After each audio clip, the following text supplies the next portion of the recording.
조금 전에 읽었던 대로 우리 출애굽기 4장 18절부터 23절 말씀 한번 살펴보도록 하겠습니다. 이 말씀을 좀 살펴보기 전에 제가 아주 최근에 한 뉴스를 본 적이 있었습니다. 제목이 어떤 것이었냐면 3,000명을 살린 촌장의 고집, 이런 뉴스를 제가 최근에 한번 본 적이 있었습니다. 그 내용을 한번 제가 말씀을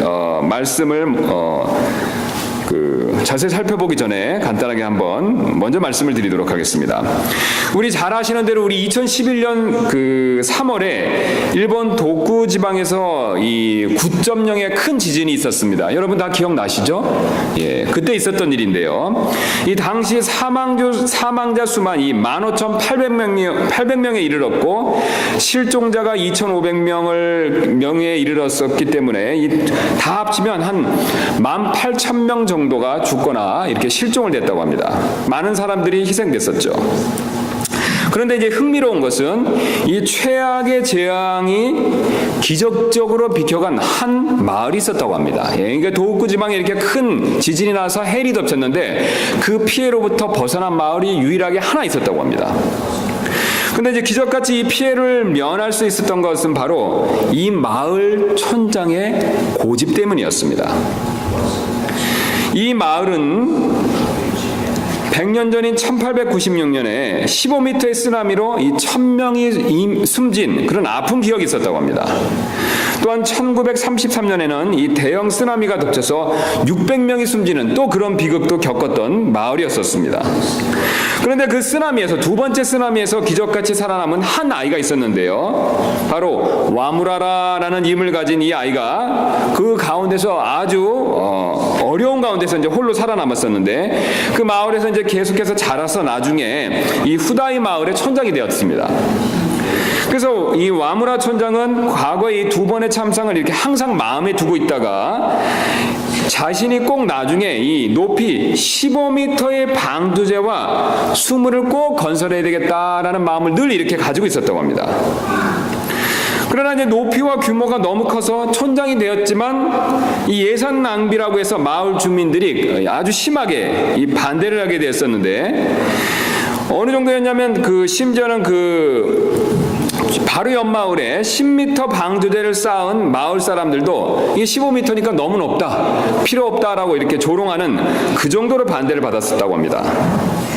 그런데 흥미로운 것은 이 촌장이 포기하지 않고 수십 년간 정부와 주민들을 설득해서 결국 20년 만에 정부와 주민을 설득한 끝에 1984년에 정말로 높이가 15.5m에 달하는 이 방조제와 수문을 500억 원을 투입해서 완성하게 됐다고 합니다.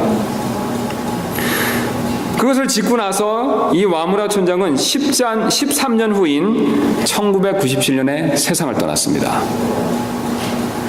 그가 이제 죽고 난 이후까지 마을 주민들은 이 방조제를 볼 때마다 이 촌장이 고집쟁이다라고 이렇게 손가락질을 계속했다고 합니다. 한번 여러분 생각해 보시기 바랍니다. 조그만 마을인데 500억 원에 걸쳐서 그것도 15.5m 높이의 방조제를 만들었는데 그동안 아무런 역할을 한 게 없었다는 것이죠. 그래서 이제 마을 사람들이 이 촌장이 너무 고집을 부려서 쓸데없는 돈을 썼다, 이렇게 이제 원망을 했다는 것이죠.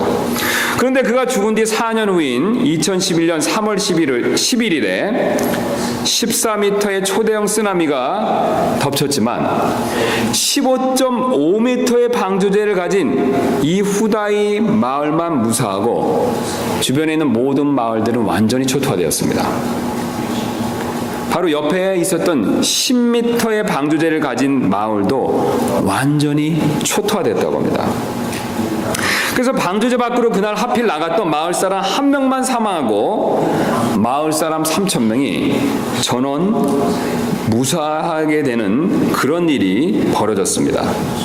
바로 이 촌장, 와무라 촌장의 고집으로 3,000명의 생명을 구한 일이었습니다.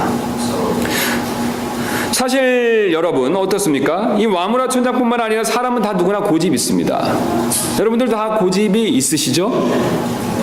사람은 다 고집이 있습니다. 우리가 어렸을 때 아이를 보면 우리가 고집이 있다는 것을 알 수 있고, 신기하게도 이게 나이가 들면 들수록 고집이 사라지는 것이 아니라 고집이 더 세어지는 그런 경향이 있다는 것을 우리는 잘 알고 있습니다. 사람은 다 고집이 있죠. 그런데 문제는 이 고집을 어느 쪽에 쓰느냐에 따라서 이 문제가 심각해질 수도 있고 반대로 좋은 쪽으로 작동할 수도 있다는 것이죠. 이 촌장처럼 이 고집을 좋은 쪽으로 쓰면 자신과 다른 사람들에게 큰 유익을 끼칠 수가 있습니다.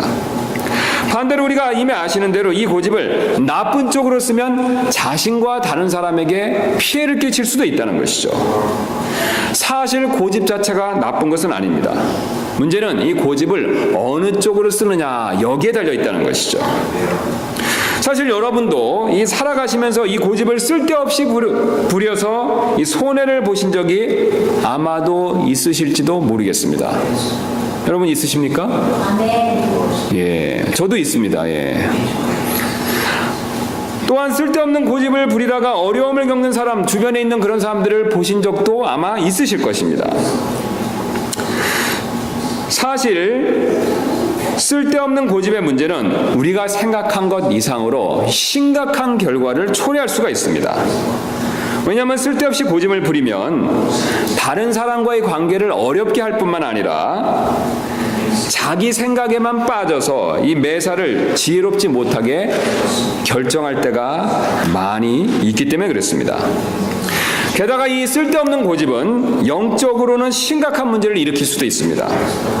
왜냐하면 이 영적인 문제에 있어서 쓸데없이 이렇게 고집을 갖고 있으면요, 마음을 완악하게 하고 있으면요, 완고하게 하고 있으면 하나님께 불순종하게 만들고 결국은 나중에 하나님의 징계와 심판을 불러올 수 있기 때문에 그렇습니다.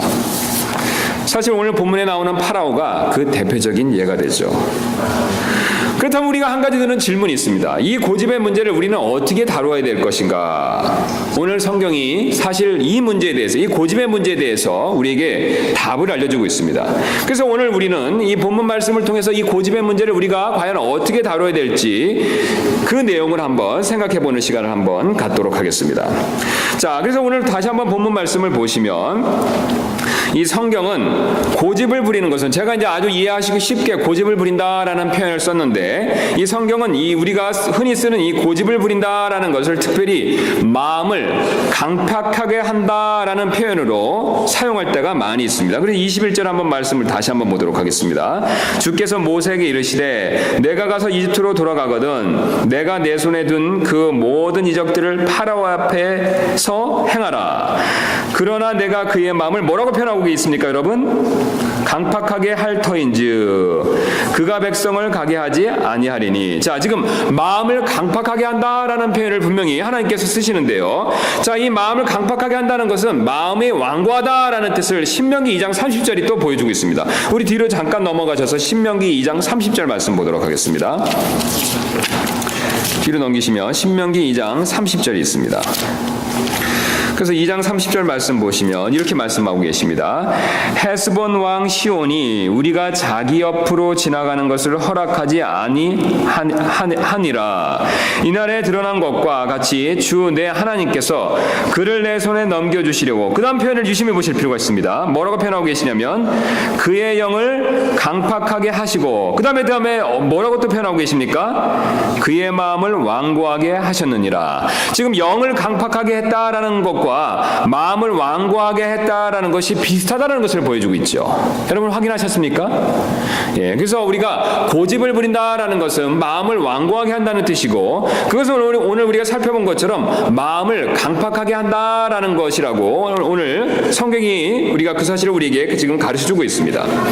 그래서 우리가 여기서 먼저 주목해야 될 사실은 강팍해지는 그 장소가 어디입니까? 마음이라는 거죠. 생각이 강팍해진 것도 아니고 어떤 우리의 감정이 강팍해졌다는 것도 아니고 지금 마음이 강팍해졌다라고 이렇게 말씀하고 있다는 것이죠. 그래서 지금 마음이 강팍해졌다는 것은 앞에 살펴본 것처럼 마음이 굳게 됐다, 단단하게 됐다라는 뜻을 가지고 있습니다. 즉 마음을 단단하게 만들었다라는 뜻이 된다는 것이죠. 근데 이 마음이 단단해진 대표적인 사람으로서 오늘 성경은 놀랍게도 이 파라오를 그 예로 들고 있습니다.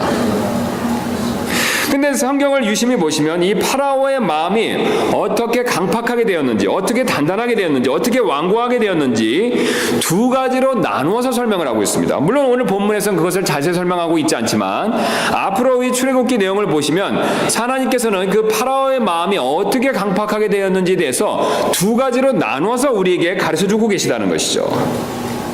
그래서 가장 먼저는 우리가 잘 아는 대로 파라오가 스스로 자신의 마음을 강팍하게 하는 모습을 우리에게 성경은 보여주고 있습니다. 그래서 이것을 확인하기 위해서 제가 나눠드린 오늘 유인물을 한번 보시도록 하겠습니다. 유인물 보시면 이 강팍한 파라오의 마음, 이렇게 해서 지금 파라오가 스스로 자신의 마음을 강팍하게 한 경우를 제가 이렇게 쭉 정리해서 여기다가 유인물 안에다 지금 적어 놓아봤습니다. 그래서 이게 다 읽지는 않고 여기 보시면 밑줄 부분만 보시면 지금 뭐라고 하나님께서 우리에게 가르쳐주고 계시냐면 출애굽기 7장 14절입니다. 파라오의 마음이 강팍해져서, 22절입니다. 파라오의 마음이 강팍해져서, 15절입니다. 자기 마음을 강팍하게 하여, 19절입니다. 파라오의 마음이 강팍해져서, 32절입니다. 자기 마음을 강팍하게 하여, 9장 7절입니다. 파라오의 마음이 강팍해져서, 34절입니다. 자기 마음을 강팍하게 하였고, 35절입니다.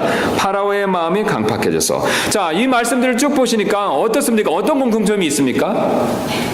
파라오가 스스로의 마음을 강팍하게 했죠. 자기가 자기 자신의 마음을 스스로 완고하게 했다라는 것을 분명히 보여주고 있죠. 그런데 흥미로운 것은 옆에 있는 내용을 보시면 반대로 파라오가 아니라 하나님께서 파라오의 마음을 강팍하게 하셨다라고 그렇게 말씀하고 있습니다. 그 옆에 있는 내용을 한번 보시면 7장 3절입니다. 내가 파라오의 마음을 강팍하게 하고, 13절입니다. 그분께서 파라오의 마음을 강팍하게 하셨으므로, 12절입니다. 9장 12절. 주께서 파라오의 마음을 강팍하게 하셨으므로, 10장 1절입니다. 내가 그의 마음과 그의 신하들의 마음을 강팍하게 하였으니, 10장 20절입니다. 주께서 파라오의 마음을 강팍하게 하셨으므로, 10장 27절입니다. 주께서 파라오의 마음을 강팍하게 하시니, 11장 10절입니다. 주께서 파라오의 마음을 강팍하게 하셨으므로, 14장 4절입니다. 내가 파라오의 마음을 강팍하게 할 터인지. 여러분, 어떤 공통점을 발견하실 수 있습니까? 지금까지 제가 읽었던 이 구절들 통해서 누가 다 강팍하게 하신 것이죠? 하나님이 하신 거죠. 자, 지금 왼쪽에는 파라오 스스로가 강팍하게 한 내용이 나오고, 오른쪽에는 하나님께서 강팍하게 하신 내용이 나오고 있습니다. 자, 그런데 이제 순서를 먼저 우리가 유심히 보실 필요가 있는데요. 사실 하나님께서 명령을 주셨을 때 그 명령을 듣자마자 파라오가 순종을 하지 않았다는 것을 우리는 이미 익히 잘 알고 있습니다. 근데 하나님이 내보내라, 나의 장자인 이스라엘 백성을 내보내라 라고 했었을 때 그 명령을 듣자마자 파라오의 첫 번째 반응은 어떤 것이냐면 자신의 마음을 강팍하게 해서 불순종하는 것이었죠. 자, 그런데 거기서 멈추는 것이 아니라 오늘 성경은 아주 흥미로운 사실을 우리에게 가르쳐주고 있는데, 파라오가 불순종하면서 자신의 마음을 강팍하게 하자 거기서 멈추는 것이 아니라 그 강팍하게 된 마음을 하나님께서는 더 강팍하게 하신다는 것이죠. 즉 파라오가 먼저 마음을 강팍하게 하자 하나님께서 이어서 그의 마음을 더 강팍하게 만드셨다는 것이죠. 자, 그러면 자기가 강팍하게 하고 하나님께서 강팍하게 만드시니까 그 사람의 강팍한 정도는 점점 강해지겠습니까? 약해지겠습니까? 점점 강해지죠. 강팍한 정도가 심해집니다. 자, 심해지면서 어떤 문제가 생기냐면 바로 스스로의 힘으로는 이제는 더 이상 회개하거나 돌이킬 수 없는 상태에 빠진다는 것이죠. 오늘 하나님께서 오늘 우리에게 아주 중요한 진리를 가르쳐주고 계십니다. 사람이 만약에 어떤 일에 있어서, 특별히 하나님의 명령이나 이런 일들에 있어서 자신의 마음을 강팍하게 해서 불순종하게 되면 하나님께서 거기서 멈추게 하시는 것이 아니라 하나님께서 더 강팍하게 만드신다는 것입니다. 그래서 하나님께서 강팍하게 만드시면 그 강팍한 정도가 더 심해져서 그 상태에서는 뉘우치거나 회개하고자 해도 스스로 할 수 없는 그런 상태에 빠진다는 것이죠. 근거가 있습니다. 출애굽기 9장 27절부터 30절 말씀 한번 보도록 하겠습니다. 출애굽기 9장 27절부터 30절입니다. 그래서 이 말씀을 보시면 이제 모세가 그 파라오에게 경고하는 내용을 통해서 이제는 파라오가 스스로 더 이상 이 강팍해진 상태에서 회개하고 뉘우칠 수 없다는 사실을 우리에게 지금 보여주고 있습니다. 9장 27절 되겠습니다. 파라오가 사람을 보내어 모세와 아론을 불러 그들에게 이르되 이번에는 내가 죄를 지었노라. 주는 의로우시고 나와 내 백성은 사악하도다. 여러분 여기까지만 읽어보니까 어떻습니까? 파라오가 지금 앞에 지금 여러 가지 7번째 지금 6번째까지 재앙을 겪고 7번째 이제 우박 재앙을 내리는 그 재앙을 받은 상황인데 27절까지 말씀만 딱 보면 어떻습니까? 7번째 재앙을 받고 나서 파라오가요 뉘우치고 회개하는 것을 고백하는 것처럼 보이죠. 그래서 파라오가 이어서 이렇게 얘기하고 있습니다. 28절에 주께 간구하여 이만하면 충분하니 더 이상 강력한 천둥과 우박이 없게 하라. 내가 너희를 가게 하리니 너희가 더 이상 머무르지 아니하리라 하매. 여기까지만 보면 여기까지만 봤었을 때 파라오가 지금 완전히 항복하고 순종하며 회개하는 것 같이 보이고 있습니다. 그러나 우리가 모세의 대답을 파라오에 대한 모세의 대답을 유심히 볼 필요가 있습니다. 29절 모세가 그에게 이르되 내가 도시에서 나가 곧바로 주를 향하여 내 손을 넓게 펼치리니 그리하면 천둥이 그치고 더 이상 우박이 있지 아니하리이다. 이로써 땅이 주의 것인 줄을 왕이 알리이다. 30절 말씀입니다. 그러나 왕과 왕의 신하들로 말하건대 당신들이 아직도 주 하나님을 두려워하지 아니하는 줄을 내가 아나이다 하더라. 여러분 어떻습니까? 모세의 평가는요, 파라오에 대한 모세의 평가는 어떻습니까? 정반대이지 않습니까? 파라오는 분명히 자기가 회개했다, 잘못했다라고 시인을 인정하는 것 같지만 모세는 정반대로 얘기하고 있습니다. 하나님을 아직도 두려워하지 않는다라고 평가하고 있다는 것이죠. 이런 내용이 계속해서 이어지고 있습니다. 우리 뒤로 넘기시면 10장 말씀 보겠습니다. 10장 16절과 20절이죠. 그래서 정말로 그가 뉘우치지 않았다는 것을 우리가 35절에 또 한번 보여주고 있죠. 파라오의 마음이 강팍해져서 결국은 보내지 않았습니다. 그래서 이제 우리가 잘 아시는 대로 10장을 보시면 8번째 재앙에 메뚜기 재앙이 내려지죠. 자, 그래서 메뚜기 재앙을 받고 나서 또 한번 파라오가 회개하고 뉘우치는 것 같은 장면을 보여주고 있습니다. 16절입니다. 10장 16절. 이에 파라오가 모세와 아론을 급히 불러 이르되 내가 주 너희 하나님과 너희에게 죄를 지었으니 그런즉 이제 원하건대 내 죄를 이번에 한 번만 용서하고 주 너희 하나님께 간구하여 이 죽음만은 내게서 떠나게 하라 하므로. 여러분 어떻습니까? 여기까지만 보면요 분명히 파라오가 자기 죄를 언급하면서 회개하고 뉘우치는 것 같이 보이지 않습니까? 자, 그러나 18절과 우리 19절 말씀 계속해서 이어서 볼 필요가 있습니다. 그가 파라오를 떠나 나아가서 주께 간구하매 주께서 강하고 강력한 서풍을 일으키시니 그것이 메뚜기들을 가져다가 홍해에 던져 넣음에 이집트의 온 지경 내에 메뚜기가 하나도 남지 아니하니라. 20절 말씀 보겠습니다. 그러나 주께서 파라오의 마음을 강팍하게 하셨으므로 그가 이스라엘 자손을 가게 하지 아니하였더라. 여러분 어떻습니까? 이상하지 않습니까? 분명히 자기의 죄를 회개하는 내용이 있는데 하나님께서 뭐라고 말씀하고 계시죠? 파라오의 마음을 강팍하게 하셨다라고 말씀하고 계시죠. 하나님께서 그의 회개를 받았다는 뜻으로 말씀하시는 것입니까? 받지 않았다는 뜻으로 말씀하시는 겁니까?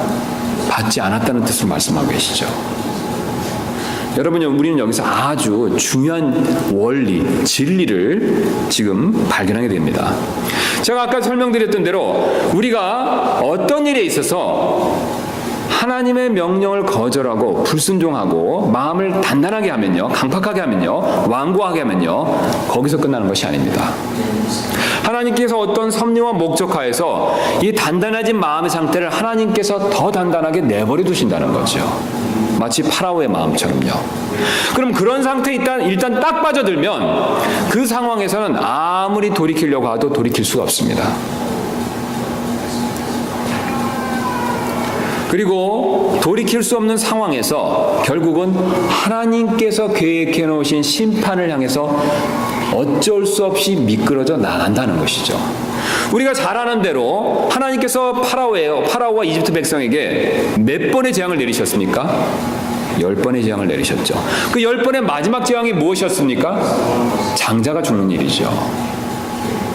파라오는 처음부터 마음을 단단하게 했었고 그가 뉘우치지 않았을 때, 기회를 주셨을 때 뉘우치지 않은 차 하나님께서 그의 마음을 단단하게 하셨습니다. 강팍하게 하신 것이죠.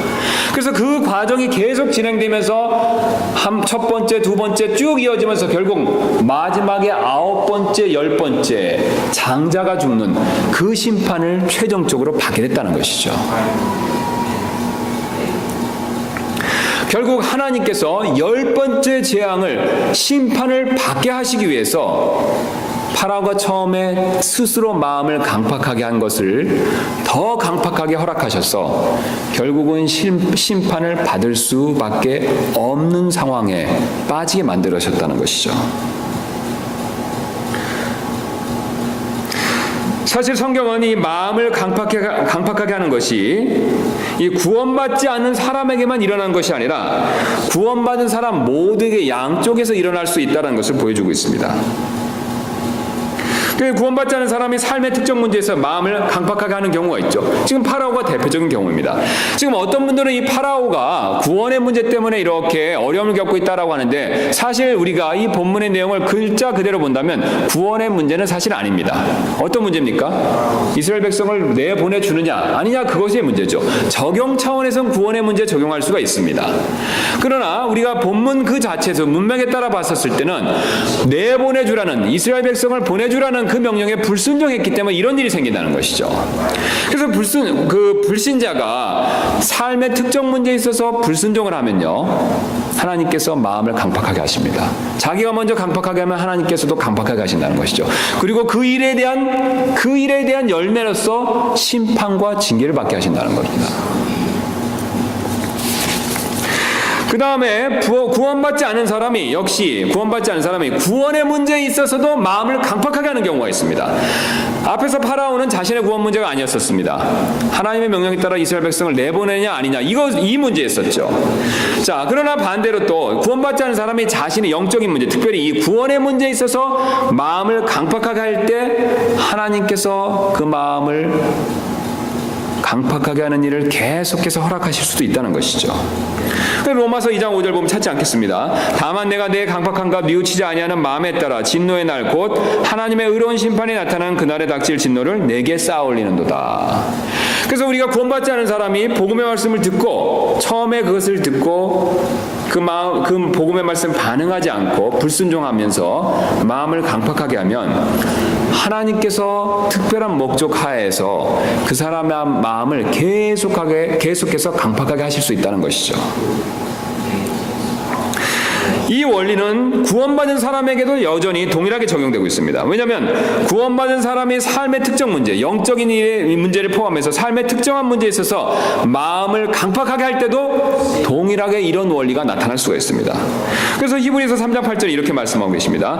경노하게 하던 때와 광야에서 시험하던 날에 한 것 같이 너희 마음을 강팍하게 하지 말라. 자, 히브리서 기자가 무엇을 얘기하고 있냐면요, 파라오가 강팍하게 했던 것을 적용해서 이스라엘 백성들에게 강팍하게 하지 말라고 얘기하고 있습니다. 그러면서 이스라엘 백성에게 강팍하게 하지 말라고 했다는 그 신명기 말씀을 히브리서 기자가 또 그것을 이용해서 교회에 있는 구원받은 성도들에게 이스라엘 백성들이 강팍하게 했던 것처럼 여러분들도 그 본을 따라 강팍하게 하지 마십시오라고 경고하고 있다는 것입니다. 동일한 원리가 있다는 것을 성경에 보여주고 있다는 것이죠. 그럼 마음을 이렇게 강팍하게 했었을 때 특징은 과연 무엇인가라고 했었을 때, 이 처음에는 자신이 강팍하게 했지만 나중에는 하나님께서 강팍하게 만드신다는 것이죠. 그럼 결국은 마음이 어떻습니까? 점점 더 강팍해지는 것이죠. 그래서 제가 초대에 말씀드린 대로 나중에 스스로 회개할 수 없는 상태에 빠지게 됩니다. 자, 여러분, 이때가 아주 중요합니다. 이렇게 스스로 회개할 수 없는 상태에 빠졌을 때 스스로는 안 되기 때문에 바로 이때 누군가 그 사람이 회개할 수 있도록 기도해 줄 필요가 생깁니다. 다시 한번 말씀드리겠습니다. 자기 스스로는 이제 돌이킬 수가 없습니다. 돌이킬 수가 없으니까 다른 사람의 도움을 받아야 된다는 것이죠. 그래서 다른 사람이 그것을 보고 그 사람을 위해서 기도해 줘야 된다는 겁니다. 그래서 기도해 줬을 때 하나님께서 섭리 가운데서 그 사람한테 회개할 수 있는 기회를 주신다는 것이죠. 자, 그래서 우리가 사실은 이 내용을 이미 우리는 잘 알고 있습니다. 우리가 구원받지 못한 사람들을 위해서 기도할 때가 많이 있습니다. 여러분 그러시죠? 근데 우리가 복음을 전했는데 그 사람 안 받아들입니다. 근데 그 사람은 그것을 안 받아들이고 마음을 단단하게 할 때가 있습니다. 그래서 우리가 그것을 보고 안타까우면서 어떤 생각을 꼭 갖게 되냐면요. 성령님께서 주시는 생각이 있죠. 그 사람을 위해서 기도해야겠다는 마음을 주시죠. 그 사람이 비록 마음을 단단하게 하더라도 우리가 그 사람을 위해서 기도해야겠다는 그런 마음을 갖게 됩니다. 성령님이 그 마음을 주신다는 것이죠. 왜냐하면 스스로 할 수 없기 때문에 다른 사람이 그 사람을 위해서 기도해주고 특별히 하나님께서 역사해 주셔서 그 사람의 그 강팍함을 깨닫고 돌이킬 수 있도록 도와주셔야 된다는 것이죠. 쉬운 예로 우리 알코올 중독자를 한번 생각해 보시면 이해하시기가 쉽습니다. 우리 알코올 이 중독에 빠지신 분들은 자기가 술을 끊어야 된다는 사실을 잘 알고 계십니다. 그런데 자기 의지는 못 끊죠. 끊을 수가 없습니다. 자, 그래서 알코올 중독으로부터 술을 끊기 위해서 다른 사람의 도움을 받습니다, 일부러. 그래서 알코올 중독을 치료해주는 곳에 가거나 아니면 주변 사람들의 도움을 받으면서 이 알코올 중독의 문제를 다른 사람의 도움을 통해서 해결하려고 노력할 때가 있습니다. 바로 그것과 비슷하다는 것이죠. 그래서 결국은 한 번 이 마음이 강팍해지면 하나님께서 강팍하도록 내버려 두시고 그것이 결국은 스스로의 힘으로 될 수 없기 때문에 다른 사람의 도움을 통해서 그것을 벗어날 수밖에 없는 그런 상황에 빠진다는 것이죠. 그렇기 때문에 이 하나님께서 이미 강팍하게 하신 것 자체가 이미 심판의 시작입니다. 우리는 불순종에서 마지막에 받는 그 결과만 하나님의 심판이다라고 생각하는데 오늘 성경은 그렇게만 말씀하고 있지 않습니다. 내가 마음을 강팍하게 하면요, 어느 순간 이상 너무 지나치게 불순종하면서 마음을 단단하게 하면 하나님께서 강팍하도록 내버려 두신다는 겁니다. 이때 이미 심판은 시작된다는 것이죠. 그러면서 계속해서 마음의 상태가 강팍해져서 결국은 하나님이 정해놓으신 시점까지 미끄러지시 나아가다가 결국은 하나님이 정해놓으신 심판과 징계를 받게 된다는 것입니다. 그렇다면 이제 특별히 어떤 일에서 고집을 부려서는 안 되는가, 우리가 그 내용을 한번 살펴볼 필요가 생기는데요. 오늘 성경은 여러 가지 내용에서 우리가 이 하나님 앞에서 고집을 부려서는 안 된다라는 것을 우리에게 가르쳐주고 계십니다. 그래서 가장 먼저 어떤 것이냐면요, 우리 이제 제가 나눠드리는 내용을 한번 보시도록 하겠습니다. 그리고 강팍하게 해서는 안 되는 것들 한번 성경에서 경고하는 그 내용을 한번 살펴보도록 하겠습니다. 첫 번째는 우리가 이미 익히 잘 아시는 대로 하나님의 말씀에 대해서 마음을 강팍하게 해서는 안 된다는 것이죠. 그래서 지금 히브리서 4장 17절에 이렇게 말씀하고 계십니다. 또다시 그렇게 오랜 시간이 지난 뒤에 그분께서 다윗의 글에서 오늘이라 말씀하시며 어떤 날을 한정하시나니 그것은 곧 오늘 너희가 그분의 음성을 듣거든 너희 마음을 강팍하게 하지 말라 하고 말씀하신 바와 같도다. 지금 히브리서 4장 7절의 마지막 부분에서 뭐라고 말씀하고 계십니까? 음성을 듣거든 뭐라고 말씀하시죠? 마음을 강팍하게 하지 말라는 것이죠. 하나님께서 말씀을 주셨을 때 마음을 강팍하게 해서는 안 된다는 겁니다. 내가 그 말씀을 듣고도요, 여러 번 듣고도요, 하나님 기회를 주셨는데도 그것을 계속 거절하면서 마음을 강팍하게 하면요, 그 다음에 하나님께서 강팍하게 하는 일이 일어날 수 있다는 것입니다. 그래서 구원받지 않은 사람은 심판을 받고요, 구원받은 사람은 심판이 없습니다. 왜 우리는 심판이 없습니까? 예수님께서 우리를 위해서 심판을 다 받아주셨기 때문이죠. 그러나 징계는 있습니다. 구원받은 사람은 특정한 문제에 있어서 하나님 말씀에 불순종하면요, 징계는 받을 수가 있습니다.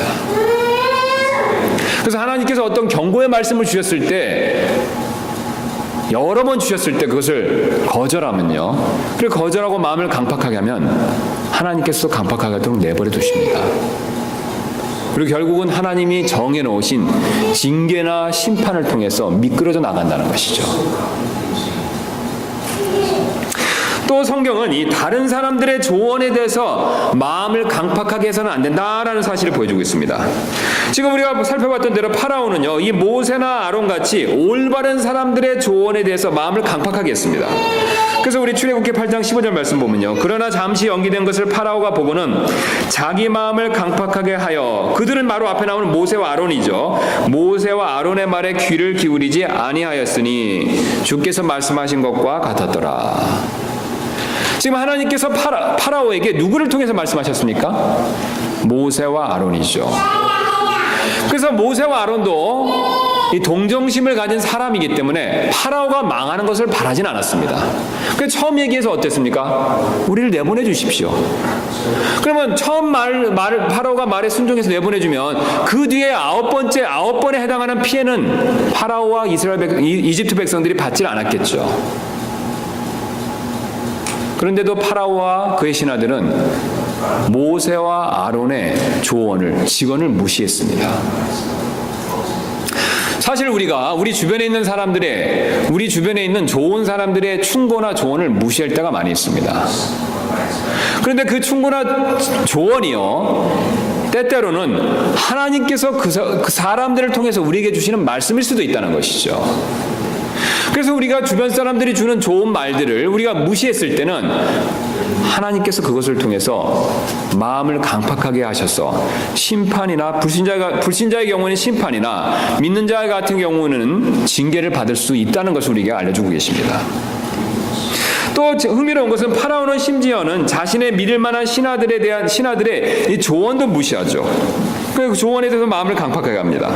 그래서 밑에 나와 있는 8장 19절 말씀 보면 그때 마술사들이 파라오에게 이르되 이것은 하나님의 손가락이니이다 하였으나, 자 보시기 바랍니다. 이 파라오의 마술사들도 이기적인데 먼지를 이로 만든 거죠. 그것을 보고 하나님의 손가락이다, 하나님이 하신 것입니다 라고 인정했는데 파라오의 마음이 강팍해져서 그가 그들의 말을 듣지 아니하였으니, 자신의 신하들의 말조차 듣지 않았다는 것이죠. 신하들이 거짓말을 할 리는 없지 않습니까? 그 다음에 또 성경은 어떤 경우에 마음을 강팍하게 해서는 안 된다라고 경고하고 있냐면, 이 다른 사람의 어려움을 봤을 때 마음을 강팍하게 해서는 안 된다라고 경고하고 있습니다. 우리 신명기 15장 7절 말씀 한번 보도록 하겠습니다. 주 내 하나님께서 내게 주시는 땅의 네 성문들 중 어떤 성문 안에서든지 내 형제들 중 가난한 사람이 너희 가운데 있거든 너는 내 마음을 강팍하게 하지 말고 내 가난한 형제로부터 내 손을 접지 말며. 그럼 뭐라고 말씀하고 계십니까? 가난한 사람들 봤을 때 돕는 일에 있어서 마음을 강팍하게 하지 말라고 말씀하고 계시죠. 모든 경우는 아니지만 어떤 경우에 형제가 공고한 가운데, 어려운 가운데 있었을 때 그들을 돕고자 하는 마음을 거두고 마음을 단단하게 하면요, 강팍하게 하면 그것으로 인해서 하나님이 강팍하게 하시고 징계나 심판을 받을 수 있다라고 경고하고 계십니다. 대표적으로 또 바리새인들이 그런 일을 했던 것을 통해서 예수님께서 경고하고 계시죠. 그래서 우리 안식일날 손이 오그라진 사람 예수님이 이렇게 펴게 하신 일을 했었죠. 자, 그랬을 때 그들이 마음이 강팍함으로, 마가복음 3장 5절입니다. 그분께서 근심하사 분노하시며 그들을 둘러보시고 그 사람에게 이르시되 내 손을 앞으로 내밀라 하시니 그가 내밀매 그의 손이 다른 손과 같이 온전하게 회복되니라. 우리 아시는 대로 바리새인들은 율법에 따라서 안식일날 고치느냐 안 고치느냐 이것에 집중하고 있었죠. 사람이, 불쌍한 사람이 낫는 것에 대해서 신경을 안 썼다는 겁니다. 그 마음을 보셨을 때 예수님께서 경고하고 계시죠. 그들의 마음이 강팍함으로 분노하셨다라고 말씀하고 계십니다. 다른 사람의 불쌍한 것을 보고 우리가 마음을 닫고 마음을 강팍하게 하면 하나님께서 그것을 강팍한 상태로 두시고 징계나 심판을 받을 수도 있다라는 것을 우리에게 경고하고 계십니다. 또 마지막으로 이 배우자에게 마음을 강팍하게 해서는 안 된다라고 가르쳐 주시죠. 특히 배우자에 대해서 강팍한 마음을 먹고 버려서는 안 된다라는 사실을 성경은 경고하고 있습니다. 그래서 예수님께서 이렇게 말씀하시죠. 예수님께서 그들에게 응답하여 이르시되 너희 마음이 강팍함으로 그가 너에게 이 훈계를 기록하였거니와. 자, 그 바리새인들이 이혼의 문제에 대해서 예수님을 시험하기 위해서 얘기를 꺼냈죠. 예. 그래서 모세는 이혼 증서를 써주면 이혼할 수 있다라고 하는데 예수님 이게 어떤 뜻입니까? 라고 예수님께 시험하면서 질문했었죠. 자, 그랬을 때 예수님께서 조금 전에 읽었는데 그렇게 말씀하셨습니다. 아내를 쉽게 버리기 위해서, 아내에 대해서 강팍한 마음을 가지고 쉽게 버리기 위해서 너희들이 그런 생각을 가지고 했기 때문에 모세가 이것을 써준 거다라고 그렇게 말씀하고 계십니다. 그래서 우리가 아내에 대해서, 배우자에 대해서, 남편에 대해서 강팍한 마음을 갖고 오늘 예수님 방금 경고하시는 것처럼 그 사람을 버리려는 생각을 가져서는 안 된다는 것이죠. 그랬을 때 하나님께서 징계나 심판을 통해서 그 일에 대해서 갚아주신다는 것입니다. 사실 모세는, 우리 앞에 살펴봤던 모세는 4번이나 불순종했습니다. 지금 파라오와 모세의 공통점이 있죠. 둘 다 불순종을 했습니다. 파라오는 10번에 걸쳐서 불순종을 했고 모세는 4번에 걸쳐서 불순종을 했습니다.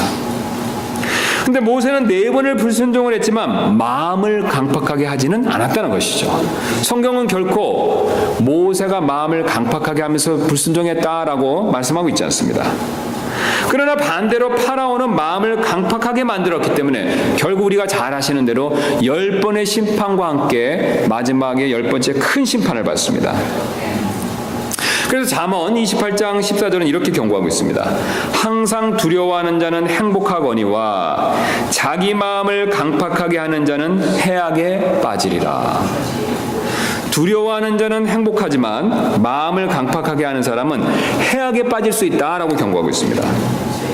그렇다면 무엇을 항상 두려워하는 것이 필요할까요? 우리가 본문 그 잠언 말씀 한번 보도록 하겠습니다. 잠언 28장 14절 말씀입니다.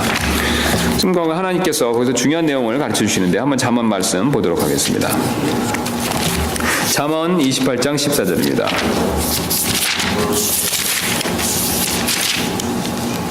자, 그래서 항상 두려워하는 자는 행복하거니와 자기 마음을 강팍하게 하는 자는 해악에 빠지리라.